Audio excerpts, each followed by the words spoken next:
Hey everyone, it's John here from Hot Take Hockey, back with another video, and this video is on the Ottawa Senators and why I believe they are a very underrated team heading into the 2021-2022 season. If you are new, a new subscriber, welcome, hit that like button, leave your thoughts in the comment section. I just want to say, with Ottawa, I'm not coming out here and making a video and just going for clicks here and talking about how the Ottawa Senators are going to be this big playoff team this year. They're going to make some huge noise, win some playoff rounds. I mean, in the NHL, anything can happen. But what I am here to say is the Ottawa Senators, in a rebuild that was at some points criticized, Pierre Dorion was criticized. Yes, Eugene Melnyk, well, I think a lot of the criticism is deserving in terms of different things he's done. There's been a lot of criticism and laughs, I should say, around this team. And I think they are headed in such a great direction. And we could talk about the defense having question marks and who's their goaltender. Do they have a big number one center? I think there's so many questions, but there's also so much to be excited about. And I think a lot of people just overlook this team. I think they have more than teams like a Buffalo or Detroit, or even you can say a New Jersey up front. I think New Jersey has a lot of pieces that they've been bringing it together, but a team like Ottawa has a lot of different perspectives, and if they brought in a center, I think they're that one piece away. Their defense is a huge question mark. I mean, I don't like their defense after like Chabot and Zub's decent, but after that, massive question marks. A lot of their defense in like Bernard Docker and Thompson and a lot of these younger guys, what Brandstrom's going to become. So it's just, there's question marks. But this Senators team, as you saw last year, is super pesky. They don't give up on games. They're always in games, and they are always massive shit disturbers. So I want to look at the Ottawa Senators. I'm also going to attach my lineup prediction video for the Senators in this video. But I want to give three major aspects on why I think this team could be massively underrated this year and why I think they could make some noise. So number one, I'm going to start with the goaltending. Even if Matt Murray doesn't bounce back, even if Matt Murray is not what the Senators signed him for, thankfully for them, it's not on a long-term deal. And they've got a guy that I like to call the next big star or next big goaltender to watch out for, and that's Filip Gustavsson. Gus, as the Sens fans call him. I think Filip Gustavsson is going to be the next breakout goalie. I'm putting the hot take out there. We saw flashes of it last year. We saw those little flashes. I think Filip Gustavsson is going to be a big breakout candidate. The question is, and when we're talking about fantasy hockey, I don't know if he's going to be the most appealing to like draft or if he's going to get more than 40, 50 games, but it all depends on what Matt Murray you get. And I do think Filip Gustavsson has the tools. He has the size, he has the agility, he has the movement, he tracks the puck really well. He does all these things, and he makes highlight reel saves at points. So I just think this is a guy that is showing signs. Like, he is showing signs that he can be maybe not an absolute star goalie, but he's the next goalie to break out, I believe. Number two, the defense. Yes, there are massive question marks, but you're hoping for progression from Thomas Chabot, and you're hoping for Zub, Del Zotto, you're hoping for Brandstrom to continue to develop. But the thing is with the Sens, and they need to understand this, and fans need to understand this, they have the value. They have the value of defensive prospects. They have the value of so many draft choices that they can use these pieces to get another defenseman. I think that's kind of been the problem. Zaitsev has been fine with Chabot, but the reason why I'm putting hope in some of these defensemen is because you've already got 2 or 3 guys in place, the prospects and younger players coming in.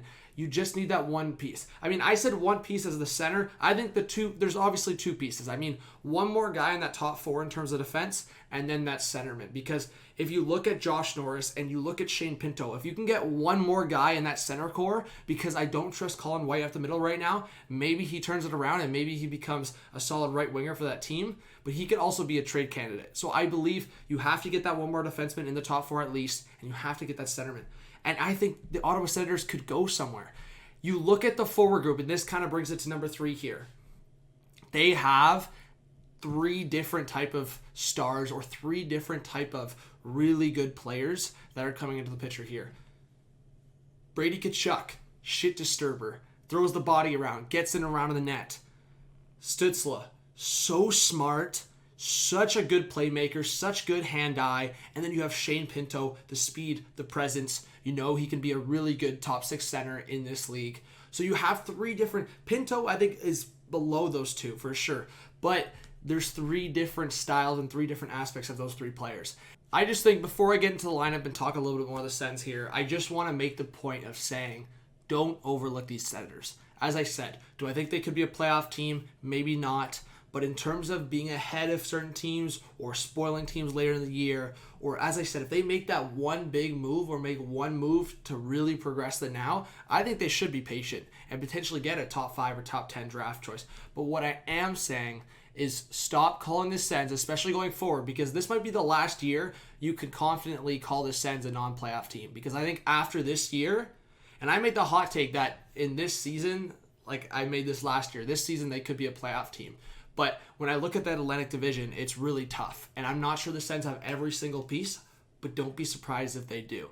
And we'll see what Pierre Dorion does. He's made some good moves recently, and I do believe the Ottawa Senators can be a playoff team within the next 2 years and then progress even further. So let me know what you think. Let's go into the lineup, and then let's just keep talking about the Ottawa Senators. So Sens fans, hope to see you more on the channel. Let's talk about the lineup. So the Sens in 2021-2022. So I have a few takes here with the Sens. I have 2 possible lineups. So this one for me is a little bit of a hot take lineup. I have Tkachuk, Norris, Batherson, the top line. I have Stützle with Pinto and Sokolov. I think Sokolov could be ready. Here's what I'll say. I really liked, if anyone watched the World Championships, Nick Paul and Connor Brown were lighting it up together. I loved Nick Paul and Connor Brown together. So I think if you want to get Colin White going a little bit, you get the guys that had already gotten some chemistry going with Nick Paul and Connor Brown. I know some people are going to be like, hey, White and Connor Brown, more experienced. Why is Pinto up there? Sokolov, is he ready? I really liked what I saw in Sokolov in the AHL. I mean, he's 6'3", but he's a beast. And I feel like he's a guy that's going to be so under the radar that in a couple years, he's just going to be a consistent top 6 guy. So I really like the potential of the chemistry on the third line. Here's what I'll say, as I just said. If in training camp or if there's any sense that they feel Sokolov's not ready or even Pinto's not ready for that big of a role, they're going to be like, hey, we're going to give Tierney maybe more of an opportunity in the top 9, or Connor Brown's got to be on that second line. So that's where I'm going to pull up a different lineup. But I do see Formenton and Watson being the 2 wingers on the fourth line. It's just a matter of who is on that fourth line. Is it Tierney, or does Tierney get a boost into the top 9?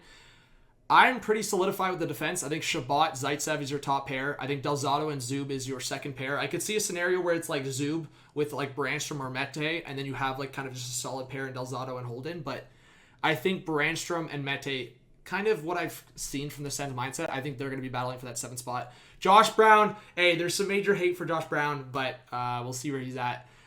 Here's what I'll say, guys. The Sens goaltending is really interesting. I think Matt Murray, you go in and just kind of have a bright mindset that Matt Murray's going to bounce back, but I know there's going to be some chirps. There's going to be some shit talk on Matt Murray. You have to go with an open mindset that Buddy can bounce back. We saw some good games from him last year. I want to see Philip Gustafsson, though. That's what I'm saying. None of this give this guy time to develop. The time is now for Gustafsson. He looked so good last year. I think you give Gustafsson a fair opportunity to get a good amount of games. And Anton Forsberg's there for good support as the third goalie. As you see, you don't see Logan Brown here. I don't think Logan Brown plays this year. I mean, at least not with Ottawa. Whether it's overseas or he gets traded, Logan Brown's probably not around. So I think they might keep his rights, but I wouldn't be surprised if they trade him as well. We'll see what happens. All right, so this is a different scenario of a lineup. Basically, the defense, I think, are the same, but the forwards change. So you have Tkachuk, Norris, Batherson still.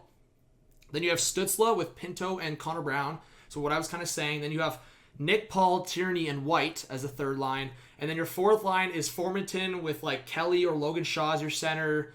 Then with Watson, and then you have your extra forwards potentially in like Aberg or Sabrin. Like I think Aberg is going to try to battle for a spot potentially. Sabrin, we know Scotty Sabrin will be in the mix. But Parker Kelly or Logan Shaw, I feel like if you feel like Sokolov's not ready and you want to give him one more year, at least half a year in the AHL, then Parker Kelly or Shaw will be your fourth line center. So, all right, let's see here. So penalty killers, I could see, I mean, a bunch of guys. Connor Brown, Nick Paul, Chris Tierney, White, Formenton, all those guys can play penalty kills. So, Tkachuk, like all the, actually, I would say most of the Sens forwards can play penalty kills. So, that's a positive side for the Sens, but obviously the power play is how are they going to form it? So, just to look at the power play, I see Tkachuk, Batherson, Norris, Stützle, and Shabbat. I think you stick with that. if there's any debate on like if there's any debate on Stützle playing with Tkachuk or Batherson playing with Tkachuk, you're gonna have those guys together on the top power play unit. So that's where I think the power play is that for the number one unit. Then the second unit is probably gonna be like Sokolov or Paul in front. If Sokolov makes it, he could be there. Pinto, White, Brown, and then Brandstrom.